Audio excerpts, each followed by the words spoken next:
Livros lidos em janeiro de 2026. Lá no Notepad, eu comecei com o livro Poemas Silenciosos, do Kevin Araújo.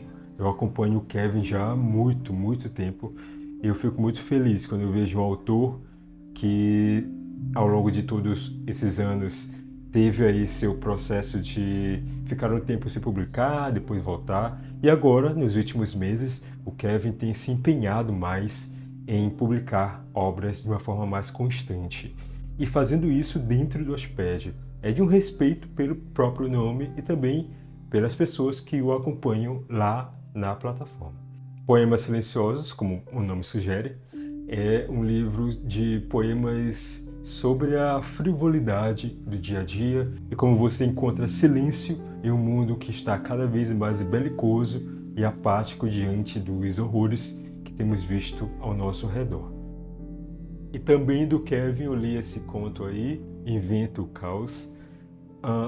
Esse conto é uma prova de como o Kevin é o tipo de autor que consegue traduzir minúcias do dia a dia, do cotidiano, coisas que às vezes nós achamos muito banais, descartáveis. O Kevin consegue pegar esse pequeno momento, esse fragmento de momento e transformar, por exemplo, em um conto como esse aí.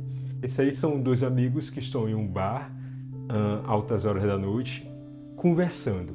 E o mais legal aqui é que essa conversa ela trata de um trauma de um desses amigos, só que você não tem uma resposta dos motivos para esse trauma existir e nem uma solução para esse trauma.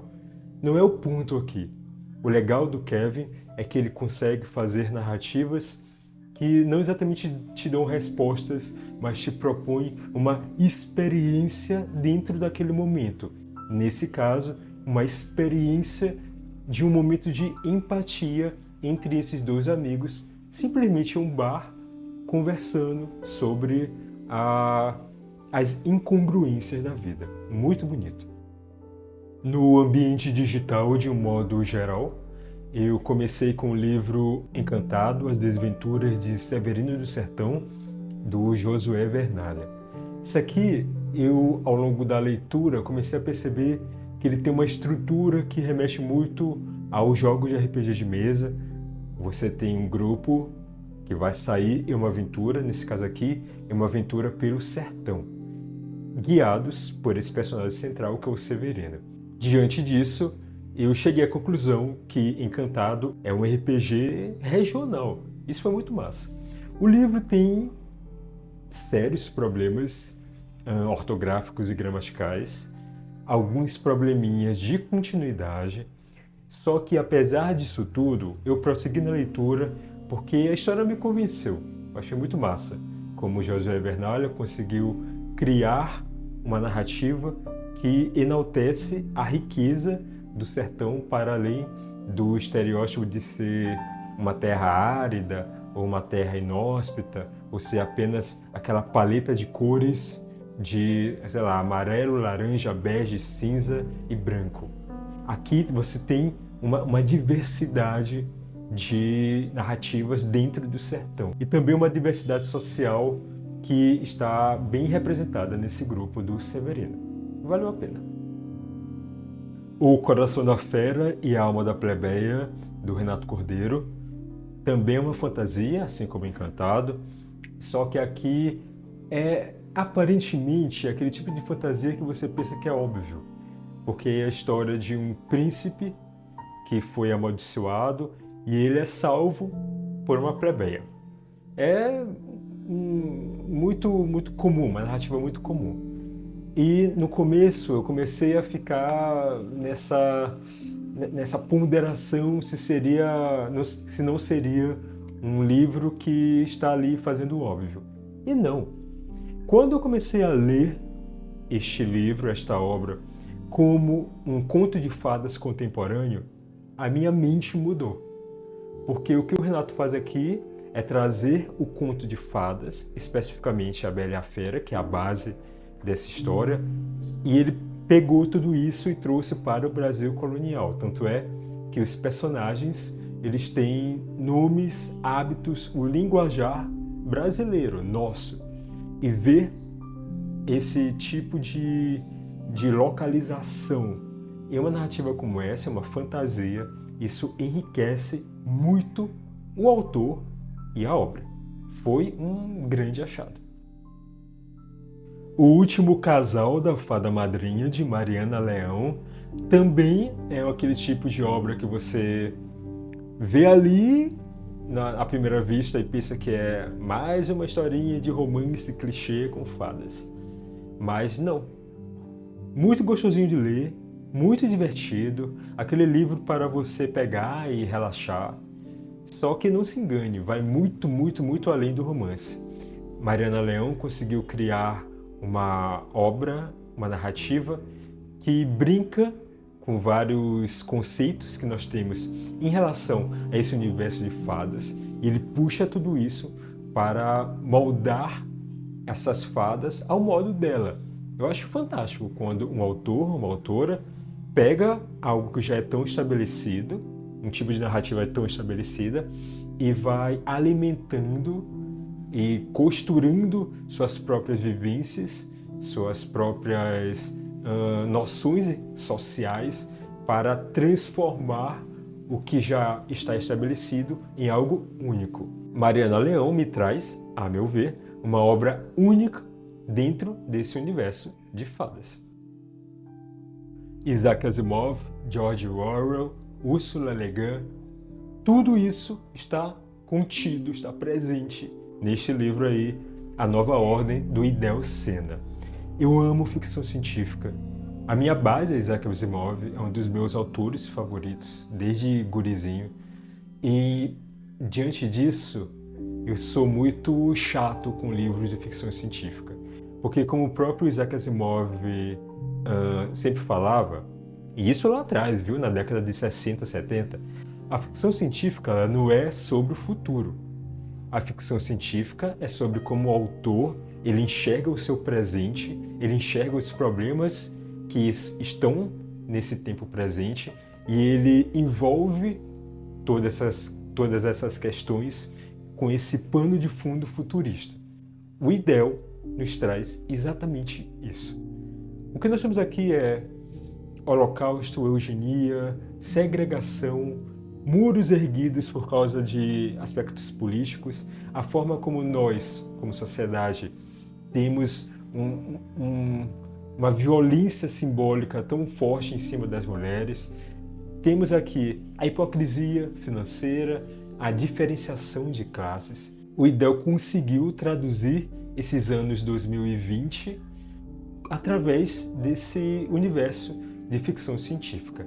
Aqui, a base é a história de uma empresa chamada CODES, que eles estabelecem exatamente essa nova ordem, que é a nova ordem social, que é muito baseada em você impedir que pessoas que tenham algum problema genético, que elas tenham filhos, que elas procriem.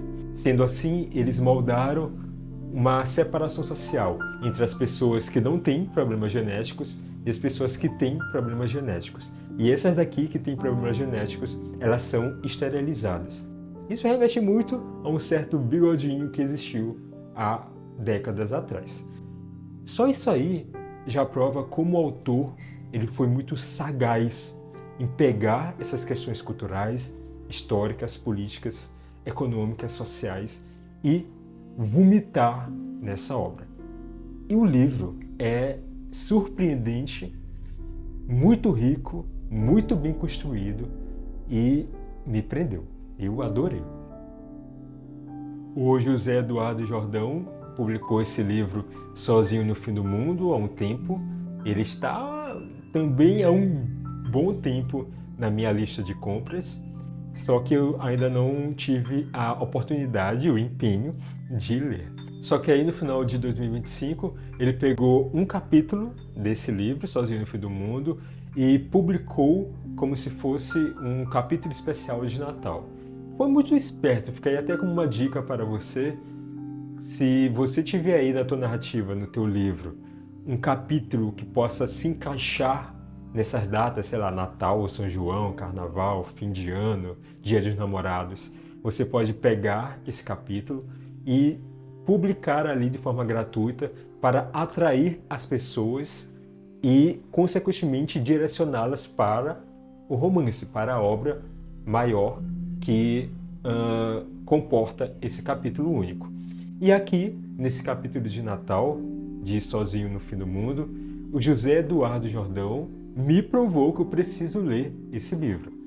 Só com esse capítulo você já percebe que o livro tem uma construção de personagens com personalidades muito bem definidas, uma trama que é dramática, mas não é melodramática, e um texto muito gostosinho de você ler, porque frase vai puxando frase, tudo está conectado, interconectado, e você termina esse capítulo único aí de Natal com uma vontade de saber mais. Ainda bem, muito, muito sagaz o José Eduardo Jordão. E ainda dentro desse ambiente digital, o Tiago da Silva Cabral, que publicou o livro A Palavra Humana já faz um tempo, eu fiquei muito curioso com a narrativa dele e conversando pessoalmente com o autor, com o Tiago, ele me enviou esse um compilado de textos relacionados a esse livro, A Palavra Humana. Esse compilado é intitulado Ancorner, os Tomos do Conhecimento Humano, e ele vai meio que expandindo muita coisa que o livro traz. Eu vou confessar que o livro A Palavra Humana, ele já é muito denso. Só que eu percebo que essa densidade ela foi podada, ela foi lapidada, minimamente lapidada, para que o livro se tornasse palatável. Esse Ancorner, a meu ver, o problema desses tomos do conhecimento humano é que faltou essa lapidação para que essa densidade ficasse ali mediada. Porque os textos, a meu ver, eles são muito desconexos, tem muita informação e pouca condução dessa informação. Então a minha experiência foi muito prejudicada nessa tentativa de compreender o que ele estava querendo dizer, tentar conectar com o livro A Palavra Humana e perceber, sendo aqui um revisor, um leitor crítico e um escritor, claro, tentar perceber, afinal de contas, o motivo para ele não ter editado muitas dessas coisas. O que eu percebi aqui em Ancorner é que foi um jorro daquela técnica de escrita de fluxo de consciência que você vai escrevendo ali e deixando fluir. Isso é legal, tá? A Clarice Lispector fazia isso em alguns livros, em alguns textos, só que é a velha história de que você precisa ter limites, porque senão esse fluxo de consciência se torna uma armadilha. Uma armadilha para quem escreve, que pode se perder no meio do caminho, e uma armadilha para quem lê, que acaba ficando confuso. E eu fiquei confuso. Vamos para os livros físicos para você pegar e cheirar e bater na cabeça. Eu li 2 livros físicos. O primeiro deles é esse aqui, Guerra em Gaza, do Joe Sacco. Joe Sacco é um jornalista especializado na questão da Palestina, na guerra entre Israel e Palestina. E essa aqui, basicamente, é uma reportagem ilustrada. É uma graphic novel muito curtinha, tem 40 páginas apenas, mas é aquela velha história de que você não precisa de muitas páginas para provocar reflexões e provocar o impacto. O que Joe Sacco nos traz aqui é a hipocrisia, a tristeza, a apatia de um mundo que está vendo 70 mil pessoas mortas, está vendo um genocídio e não faz nada. Basicamente é isso. Achei muito interessante como ele cunhou o termo legítima defesa genocida para explicar como ele não ignora o que aconteceu no dia 7 de outubro de 2023, quando o Hamas invadiu Israel e matou 1.200 pessoas, entre israelenses e pessoas de outras nacionalidades. Só que ele também não ignora o exagero, o horror da resposta israelense, que basicamente tem feito uma punição coletiva à faixa de Gaza. Por isso esse termo legítima defesa genocida. Israel tem a legítima defesa de se defender, claro, só que escolheu se defender provocando um genocídio. E esse genocídio tem sido ignorado por basicamente o mundo inteiro. É um livro para que nós tenhamos um mínimo de consciência do que está acontecendo e continua acontecendo e, pelo visto, continuará a acontecer. Para finalizar aqui, Jovem Nerd Zero da Vida, uma biografia do Rafael de Pino. Isso aqui foi muito massa, porque eu acompanho o Jovem Nerd desde 2006, quando eu tinha 18 anos, e agora, em 2026, eu vou fazer 38. Portanto, eles estão comigo há 20 anos. Nesse sentido, ter esse livro em mãos foi muito massa para, não só como fã, como admirador do Alexandre e do David, que são os criadores de Jovem Nerd, para saber histórias para além dos podcasts, para além dos programas de vídeo que eles têm, mas também como uma ode à perseverança, porque o que nós temos aqui é uma empresa formada por dois caras que nunca se permitiram ser menos. Eles sempre tentaram entregar o melhor possível para aquela época, para o contexto deles. E isso é muito significativo nestes tempos em que as pessoas estão tão imersas na possibilidade dos 15 segundos de fama instantânea, sem perceber como o sucesso é uma construção lenta e gradual. E aqui é uma prova dessa construção lenta e gradual que deu resultados.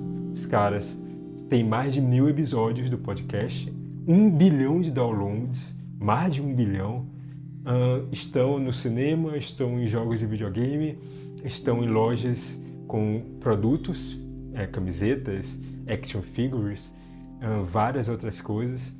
É incrível. Livros, ilustrações, sabe? É impressionante.